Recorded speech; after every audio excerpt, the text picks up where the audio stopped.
Good morning, students. Today we are going to discuss our new chapter, which is retirement and death of a partner. जैसा कि आप जानते हैं कि अपन ने लास्ट क्लास में एडमिशन पढ़ा था और अब अपन क्या पढ़ रहे हैं, पार्टनरशिप फर्म के केस में रिटायरमेंट। तो इससे रिलेटेड कुछ इंपॉर्टेंट थ्योरी से के कॉन्सेप्ट है, वो मैं आपको पहले क्लियर कर देती हूँ।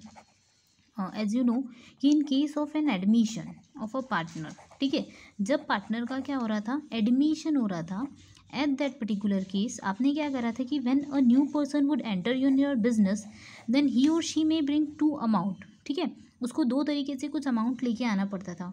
One is for the share of goodwill, उसको कुछ गुडविल के लिए अमाउंट लेके आना पड़ता था। Next would be for is capital contribution. So in same case, ठीक है, आपको ध्यान ये रखना है कि एडमिशन का जस्ट अपोजिट होता है रिटायरमेंट। क्या होता है? रिटायरमेंट। मतलब कि एडमिशन में कोई इंसान हमारी फर्म में आ रहा था तो गुडविल के लिए पैसे लेके आ रहा था, कैपिटल के लिए पैसे लेके आ रहा था, बट नाउ अब वो क्या कर रहा है, अब वो अपने बिजनेस से जा रहा है, तो जा रहा है तो वो गुडविल के लिए भी पैसे लेके जाएगा। मीन्स जितनी रेप्यूटेशन उसने अर्न कर रखी है अपने वर्क के टाइम पे, उस रेप्यूटेशन का शेयर जो भी बनता होगा वो हमारे पास से लेके जाएगा, ठीक है। प्लस जो भी उसने कैपिटल का इन्वेस्टमेंट कर रखा था वो अमाउंट भी वो क्या कर लेगा, अब विड्रॉ कर लेगा, ठीक है। जैसे आप में से कुछ लोग जानते होंगे कि जो लोग गवर्नमेंट ऑफिसर्स होते हैं, ठीक है, जब वो रिटायर्ड होते हैं ना तो उनको कुछ अमाउंट मिलता है, कुछ ना कुछ, जो भी उन्होंने सर्विस में अच्छा काम कर रखा है, प्लस उनकी सैलरी के अंदर से जो भी अमाउंट होता है, जो अभी डिडक्ट होता है, वो उनको मिलते जाता है, ठीक है। तो वैसे ही रिटायरमेंट के केस में, फर्म के केस में क्या होगा, पार्टनरशिप फर्म में एडमिशन में अपन दो केसेस में अमाउंट लेते थे, बट यहाँ पे अपन को ये ध्यान रखना है कि हमको दो केसेस में अमाउंट जो भी रिटायरिंग पर्सन है उसको देना है, ठीक है। तो रिटायरमेंट जब भी होगा पार्टनरशिप फर्म के केस में, तो उससे रिलेटेड अकाउंटिंग ट्रीटमेंट जो अपन करने वाले हैं वो ये कि हम इस चैप्टर में ये सीखेंगे कि सबसे पहले how we have to calculate the share, ठीक है, शेयर ऑफ न्यू पार्टनर्स। अब आप सोचो कि जस्ट अज्यूम तीन पार्टनर हैं, ए है, बी है और सी है, ठीक है। ए ने सोचा कि चलो ठीक है मेरा काम हो गया, अब मैं रिटायर्ड होता हूँ, ठीक है। तो अब ओल्ड पार्टनर कौन थे, ए, बी और सी।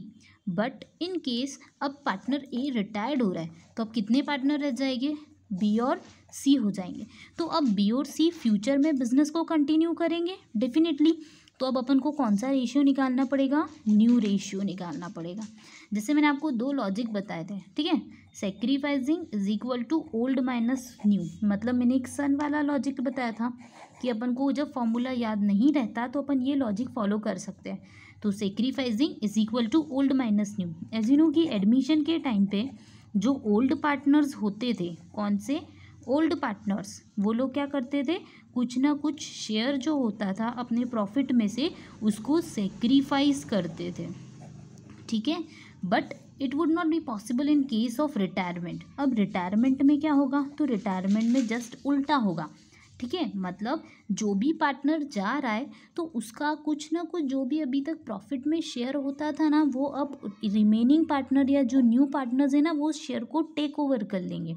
क्या कर लेंगे, टेक ओवर कर लेंगे। मतलब यहाँ पे जो भी पार्टनर होंगे वो क्या करने वाले होंगे, गेन करने वाले होंगे। जैसे पहले सेक्रीफाइस करते थे, अब अपन एक इलिस्ट्रेशन लेते हैं, एक एग्जांपल, उसके थ्रू समझते हैं। जस्ट लाइक तीन पार्टनर है, ए है, बी है और सी है, ठीक है। तो सबसे फर्स्ट कंडीशन अपन लेते हैं कि जब तीनों बिजनेस करते हैं तो प्रॉफिट होता है हमको टोटल मिला के 30,000 का।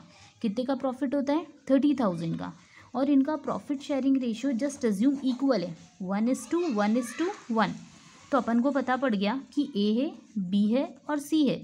अब अपन प्रॉफिट को डिस्ट्रीब्यूट करते हैं, ठीक है। तो ए को कितना मिल जाएगा, 10,000 रुपीज़। कैसे आया, तो देखो total of profit is ₹30,000, it would be divided by the total of ratio 1:1:1, means 3 से डिवाइड करना है। अब ए का शेयर निकालेंगे तो क्या करेंगे, ए का प्रोपोर्शनेट अमाउंट निकालेंगे तो ए के शेयर से मल्टीप्लाई, फिर बी के शेयर से, फिर सी के शेयर से। तो अमाउंट अल्टीमेटली क्या आएगा, 10,000, 10,000 और 10,000, ठीक है। ये बात होगी। अब क्या हुआ, अब ए ने सोचा कि भैया मैं बिजनेस नहीं कर रहा हूँ, मैं रिटायर्ड हो रहा हूँ। तो हमने कहा ठीक है चले जाओ। अब ये चला जाएगा तो अब जो प्रॉफिट होगा, जस्ट अज्यूम नेक्स्ट ईयर भी फर्म का प्रॉफिट कितना हुआ, 30,000। कितना हुआ, 30,000। तो उस केस में इन लोगों ने सोचा कि हम इक्वल डिस्ट्रीब्यूट करते हैं प्रॉफिट को, जो भी प्रॉफिट होगा हम इक्वली क्या करने वाले, डिस्ट्रीब्यूट करने वाले। अब इस कंडीशन में बी को कितने रुपए मिलने वाले हैं, 15,000। कैसे पता पड़ा, तो 30,000 को इक्वली डिस्ट्रीब्यूट कर दो दोनों के बीच में, तो एक को मिल गए 15,000, दूसरे को मिल गए 15,000। तो आपको क्या समझ में आया, आपको ये समझ में आया कि अब अपन ने जब नेट देखा कि प्रीवियस ईयर को करंट ईयर से कंपेयर किया तो अपन को पता पड़ा कि अच्छा ए को तो अपन ने प्रॉफिट दिया ही नहीं, मतलब ए ने क्या करा, सेक्रीफाइस किया, ठीक है। और बी को 10,000 का प्रॉफिट था पिछले साल, पर इस साल 15,000 हो गया, मतलब इसको एक्स्ट्रा प्रॉफिट कितना मिला, 5,000। सेम केस में सी की बात करते हैं, तो सी को पहले प्रॉफिट था 10,000 और इसको अभी दिया हमने 15,000, यानी कि एक्स्ट्रा प्रॉफिट कितना दिया अपन ने, 5,000। तो अपन को ये समझ में आया कि इसको टोटली मिल गए कितने रुपए, 10,000, और वो 10,000 था किसका शेयर, ए का शेयर था। तो अपन ये कंक्लूड कर सकते हैं कि इन केस ऑफ रिटायरमेंट, जब भी केस होगा रिटायरमेंट का, in that particular condition the remaining partner और we can say that the new partner would always be the gainer, ठीक है। ये हमेशा गेन ही करेंगे, जस्ट बिकॉज जो भी पर्सन जा रहा है वो अपना कुछ ना कुछ पोर्शन छोड़ कर जा रहा है, ठीक है। तो ये चीज़ आप ध्यान रखिएगा कि ये लोग क्या करने वाले हैं, गेन करने वाले हैं। अब अपन देख लेते हैं कि अपन इस चैप्टर में कॉन्सेप्ट क्या क्या पढ़ने वाले हैं। तो फर्स्ट कॉन्सेप्ट जो होता है वो कैसे रिलेटेड होता है, calculation of your ratios, ratio का कैलकुलेशन। फिर अपन सीखेंगे गुडविल का एडजस्टमेंट, और जैसा हम पहले रीवैल्यूएशन अकाउंट बनाते थे वो बनाएंगे, और पार्टनरशिप फर्म की बैलेंस शीट बनाएंगे। ये सारे कॉन्सेप्ट अपन को इस चैप्टर में पढ़ना है। तो स्टूडेंट अपन स्टार्ट करते हैं रेशियो से रिलेटेड कॉन्सेप्ट। तो जैसा आपकी बुक के अंदर क्वेश्चन दे रखा है, अपन फर्स्ट क्वेश्चन देखते हैं। फर्स्ट क्वेश्चन जो है ऑब्जेक्टिव न्यूमेरिकल टाइप है, तो अपन देख लेते हैं फर्स्ट क्वेश्चन क्या बोल रहा है, that A B and C are partners in the ratio of 1/2, 1/3, 1/6। अब ये क्या हो गया, फर्स्ट क्वेश्चन में उसने बोल दिया कि जो रेशियो है उसने प्रॉपरली नहीं दिया, मतलब अभी तक अपनी ये आदत थी कि 2:1, 3:1 ऐसे रेशियो देखने की, बट फर्स्ट क्वेश्चन में उन्होंने घुमा दिया। तो अपन देख लेते हैं कि रेशियो क्या है, 1/2 शेयर है, 1/3 है, 1/6 है रेस्पेक्टिवली। अब फिर बोला है कि A retires from the firm, the ratio of B and C will remain. B और सी का रेशियो अल्टीमेटली अपन को कैलकुलेट करना है, तो जो अपन को गिवन है वो लिख लेते हैं। तो क्वेश्चन अपन को बता रहा है दैट ए बी और सी का शेयर दे रखा है 1/2, 1/3, 1/6। पहली चीज़ ये ध्यान रखना है कि इनका बेस इक्वल है क्या, नहीं है, तो अपन को बेस को क्या बनाना पड़ेगा, इक्वल बनाना पड़ेगा। तो सबसे पहले देखो सबसे हाईएस्ट नंबर क्या है, 6। अब 3 को अपन 6 बना सकते हैं क्या, यस।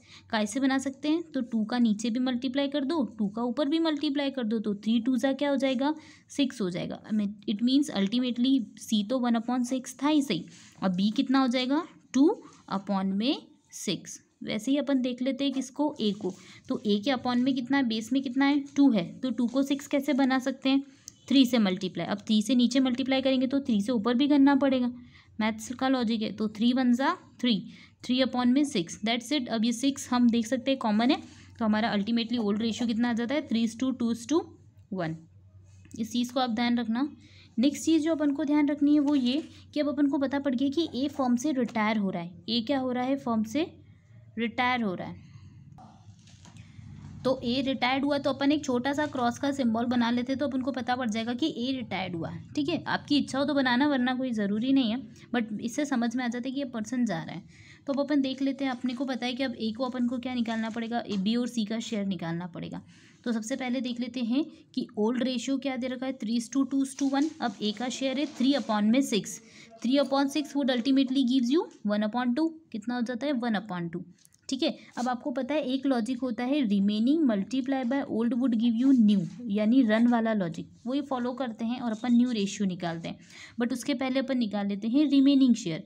तो ए रिटायर्ड हो रहा है तो उसका शेयर है 1/2, remaining share would be 1 minus retiring partners share, it means 1 - 1/2 would ultimately gives you 1/2। तो रिमेनिंग शेयर कितना हो जाता है, 1/2। बेटा इससे रिलेटेड कॉन्सेप्ट जो है ना, ये RON SON जो मैं लॉजिक बोल रही हूँ, ये आप लोगों को एडमिशन वाले चैप्टर में मैंने स्टार्टिंग में बताया था, ठीक है। तो अगर कोई ऐसा है जिसको नहीं समझ में आ रहा है तो वो एक बार देख लेना, एडमिशन वाले चैप्टर में मैंने शॉर्ट ट्रिक बताई थी जब अपन ने रेशियो का कैलकुलेशन सीखा था।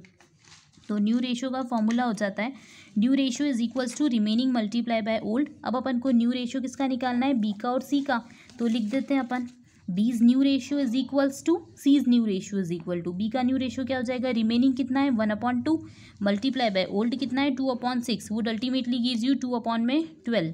अब सी के केस में भी यही होता है, remaining 1/2 multiply by 1/6 would ultimately gives you 1/12। तो न्यू रेशियो हो जाता है 12, बेस कॉमन है तो अपन लिख देते हैं 2:1। ठीक है, दिस इज आवर सोल्यूशन। ये हमारा इस तरीके से सोल्यूशन कंप्लीट हो जाता है। इससे रिलेटेड अब आगे अपन नेक्स्ट वीडियो के अंदर देखेंगे क्वेश्चन, इससे रिलेटेड सॉल्व करेंगे। 2-3 क्वेश्चंस होंगे जिनमें नई मेथड्स लगने वाली होगी रेशियो से रिलेटेड, वो अपन नेक्स्ट लेक्चर में सीखेंगे। Thank you.